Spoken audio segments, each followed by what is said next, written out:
Hello again, everybody.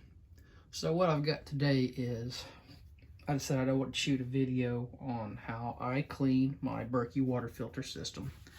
These filters have been in use since 2017. So like June of 17, 18, 19, 20, 21, going on 5 years. June will be 5 years, June of next year. So you want to take and clean them. You want to be careful moving the system back and forth when you are cleaning it, because you can break these. Now, one thing I do when I clean this, I take it apart, I inspect these little rubber seals here, and I have like 6 or 7 of these extra. You want to make sure they're still rubbery and pliable. You don't want them to be in bad repair because they can leak around this. So check those, make sure they're not all cracked. If they are, they don't feel really rubbery, replace them. I also inspect, I only run 2 filters. So I inspect these seals and make sure they're nice and clean. Now, I didn't show me washing out the container. I mean, what's the point in showing you how to wash if you can't figure to put some dish liquid in the dadburn thing, wash it, rinse it out, and dry it? Then, so I didn't do that. I run these filters as well. These filters actually you cannot, what do you call it? You cannot test. So don't even do it. Don't run the dye through it when you're testing to make sure that the filters are working properly. So those are the arsenic and heavy metals filters. I just prefer to have that. They filter out radiation and things along that nature. Now, something people I've heard say that these filters don't last 6,000 gallons. Well, I tend to disagree because yes, they are designed to run for household water to make it taste better. It's not really, you're not going to get the longevity out of mud water. So if you're smart about it and you're running crap water out of a mud puddle, you'll pre-filter that before you put it in here. I personally, if I was not allowed to, or not able to have water got cut off for whatever reason, and I was using rainwater is fairly clear to begin with. Gutter water, it's clear to begin with. Just run it through a t-shirt before you pour it in here to get any of the larger items out, and you'll be good to go. So if you pre-filter most of your water, you shouldn't have much of an issue with this thing clocking. Now, they're not going to last forever. I mean, I understand that, but 5 years, almost 5 years, using these same filters, using this technique to keep them clean. And I do this about every 3 to 6 months. This is the first time I've done it since around the 1st of this year. This is 2021. The biggest reason is just because of injury, and I just have not been able to do stuff like that. So now that I'm back, let's get to showing you. I take water. I've got another filter already built into the system, so my water is already filtered before it ever goes in here. A clean Scotch-Brite pad. I typically will only use this Scotch-Brite pad a few times on it. I never will use one that's been used for anything else. So what you do is you run under the water and you just scrub it. Now, every time you're scrubbing this, every time you clean it, you will start taking small portions of the carbon off. That's just, you can't rub on something without it doing that. And the reason I'm using water to do this too, or run on it, is I want to kind of make it wash as much of it off as I can so it's not being plugged back into the filter. And you will see what I'm going to do next to unclog it. Because yes, you most certainly can put the sediment back in your water, or back in your filter that you're trying to clean out by scrubbing it like this. You most certainly can. So what I do after that is I flush it, and it pushes all that crap out, and you just wash it off. You don't take and necessarily run it back in. So there's one. And let's get this other filter. Go ahead and scrub the top really well. I go around like this, and then I will come back and scrub it up and down. That's just what I do.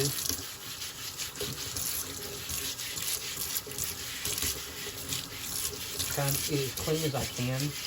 And I'm already seeing a little bit of carbon coming off. I can see drops of water that I'm getting everywhere. So just kind of brush that away or wash that away so it's not going back into the filter. Now I turn it off. Now, what I do next is you have a, what's that thing called?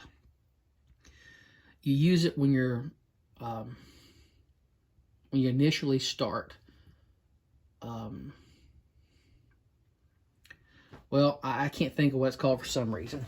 But when you're trying to get the filters wet the first time, you'll put it like this, and then run up against like that. And do that for a few minutes. And what's going to happen is it's going to push any carbon that may be in the system out, and you just kind of wash it away so it's not getting drawn back in.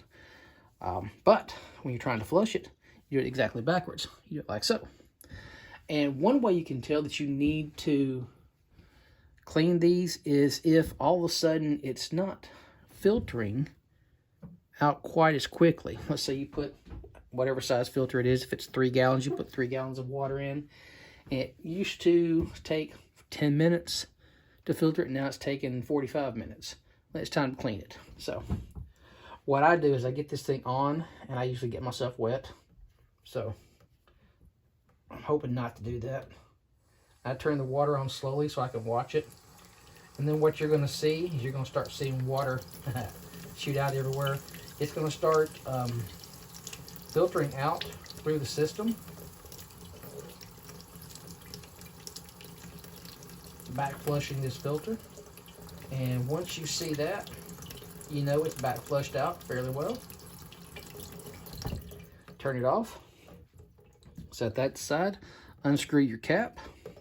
Set your filter off to the side. Now, I pre-cleaned all of my sinks. So they were, oh, and you want to put your cap on upside down for this. My sink was pre-cleaned, so I'm not worried about contaminants getting back into it. I put this back on. I set it up top here. Make sure it's as good as centered as I can. Turn the water on slowly so it doesn't just start squirting water everywhere.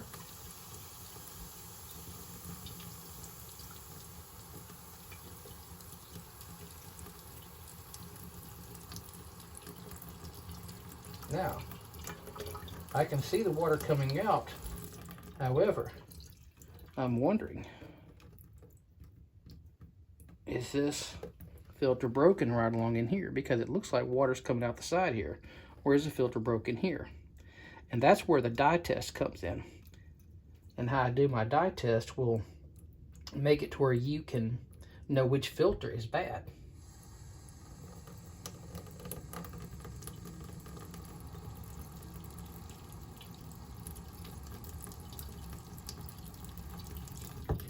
Now, I don't know that it is coming out. It could just be right in here, not having as good of a seal. I didn't notice it on the other one.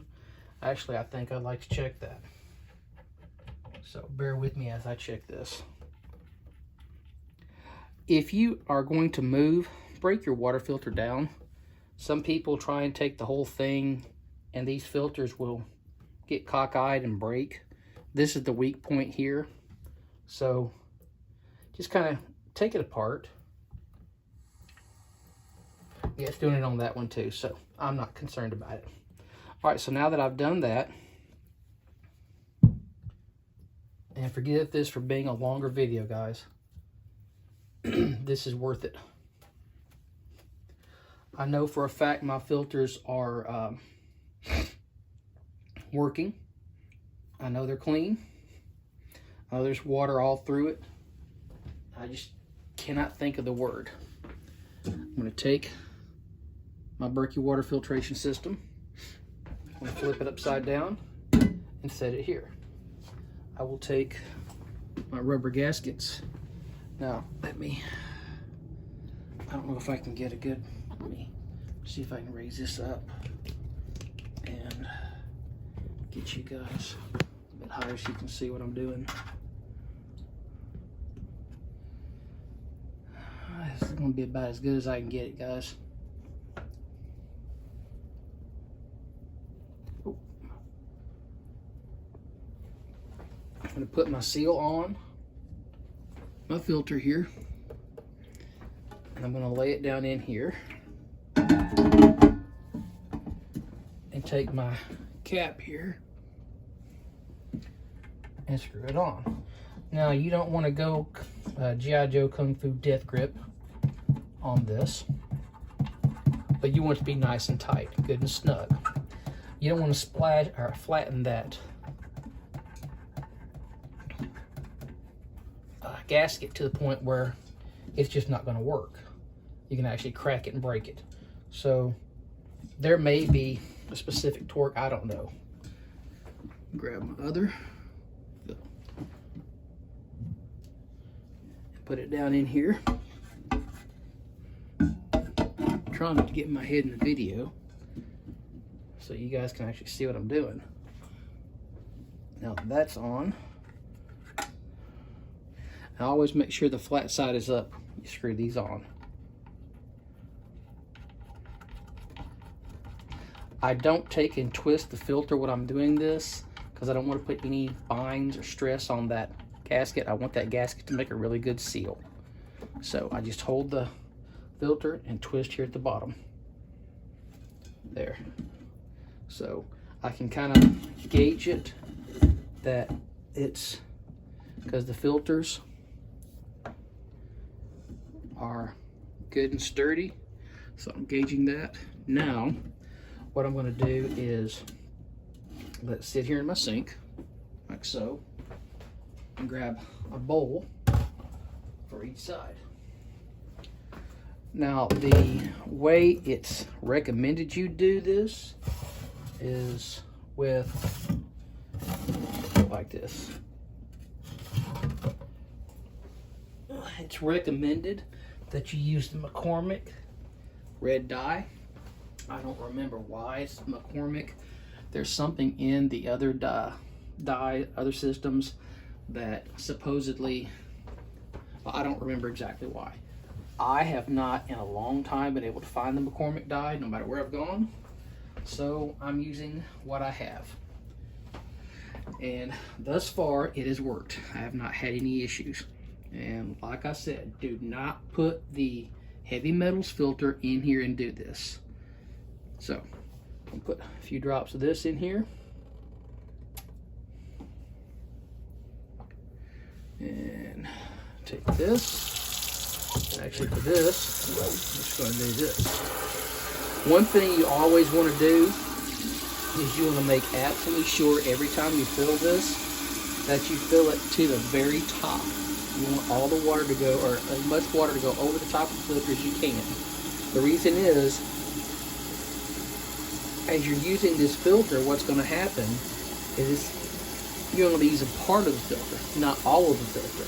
And you want to use all of the filter. So if you fill it up every single day and you're only filling it 3 or 4 inches, that's all the filter you're using. And eventually that part of the filter is going to get extra clogged. But if you fill it up all the way, you're using the entire filter. That was the way it was explained to me. So I'm sitting here looking at this as I'm filling it, and the water is coming out nice and clear. I'll show you that here in just a minute. But I want to go ahead and fill it up above the entire filter, because if there's a crack in the filter anywhere, it will show me. And the reason I have 2 bowls, I think I said before, I want to see which filter is leaking. Now, it's with it split like it is here for me, I would know just because one side of the sink versus the other. But if you've got the bowl, you can see the water. And that, at the end of the day, is all I really care about. It's going to filter that water out. So you guys can see here, water's coming up over the top. We have really hard water here in Donaldson. Metro Nashville water is not the best in the world. Actually, it's terrible. That's just my opinion. Actually, no, that's they've been tested more than once, and their water actually sucks. So now I'm over the top of the filter, and turn that off. I'm looking on both sides. I'm not seeing anything. You can see the water nice and red here. Show you that. And then there's that one. You can see the water coming out. Hope you can see the water dripping out. See that water coming out of that filter? So how nice and quick it is, how clear it is. Come right here to the other side. See how that water just coming out of that filter, nice and clear? If you take your time when you're doing this, don't get in any hurry. When you're doing any type of stuff like this, just don't get in any hurry. Take the time to do it. I waited several weeks before I did this video because I wanted to make absolutely sure I had enough time to show you guys the proper way to do this. Now when I'm done, I'm going to take these filters here, which you can see it shows you the flow, so you're not getting them backwards. And I'm going to wipe them down, get them good and clean. I may take and prime them one more time. And you use the same prime, that's it. Priming your filters, that's what I was forgetting. Thank you. You'll use this same thing, and you'll do it the same way. And you'll screw this back on. And when you do that, it's making the seal down inside. So, now that I've got that done, I don't have to worry about, let me take this back over here. Now this is going to take a little while for it to drain all the way out. I'm not sure if you guys want to sit here and watch the whole thing, but all I'm going to do is screw those things on back on the bottom, and then take the whole thing very carefully. Actually, I will, as I'm carrying it, I will put my fingers up here and hold these two to keep them in place. And what I use is, for the life of me, I cannot remember what size this is. Basically, it's 48 cups. So, 48 cups. I take my coffee carafe, I fill it up to the 12 mark, and I do that 4 times. And when I fill it up that far, or actually I do it 3 times. The 4th time I do right here to the 10. So it's 46 cups, not 48. I'll fill it up to the 10.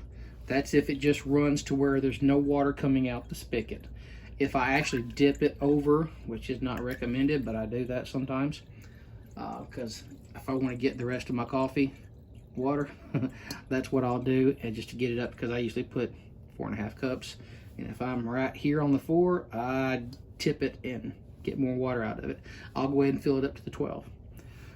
But you want to be mindful of that, because once that thing gets full, this doesn't take that into account. So it's just going to keep going, and water's going to overflow through the bottom, and you're going to get water everywhere. So I found that 46 cups of water will fill this up, usually to right about here. If I'm doing 48, 46 will take you to right about there. And that's going to get me to where I don't have water pouring out all over the place, which is not what you want. That's a great big mess. So I hope you guys have gotten something out of this video. If you did, please like it, share it. If you haven't subscribed and you come across the channel, I'd appreciate a subscription. I just wanted to show you once again that the water is really going down quickly, considering that it was all the way up to the top. And you see how far it's gone down already. And that red dye is not coming out anywhere. But yeah, if you got something out of it, please share it. You can always ask me questions, leave them in the comments. You can email me at xcooperx@protonmail.com. I'll get back with you as quickly as possible. For my loyal subscribers, all my new subscribers, I want to thank you. I'm close to 300. I never thought I would get in such a short period of time. I never thought I would get this many. So apparently I'm doing something you guys like. If you have any suggestions for videos, by all means, put them in there. Constructive criticism, put it in there. I love it. I love feedback. Anything that helps me to help you. When I started this channel back a few months ago, I didn't start it to become a huge channel. I didn't start it to make a living off of it or make money. I don't care if I get any companies wanting to support me. That's not what I wanted to do. All I wanted to do was help you guys. So if you find this information valuable, that's all I care about. So anyways, having said all of that, thank you very much. And remember, the most important thing is that there are a few problems in life that cannot be solved by Battleship Broadside. Have a good one, guys.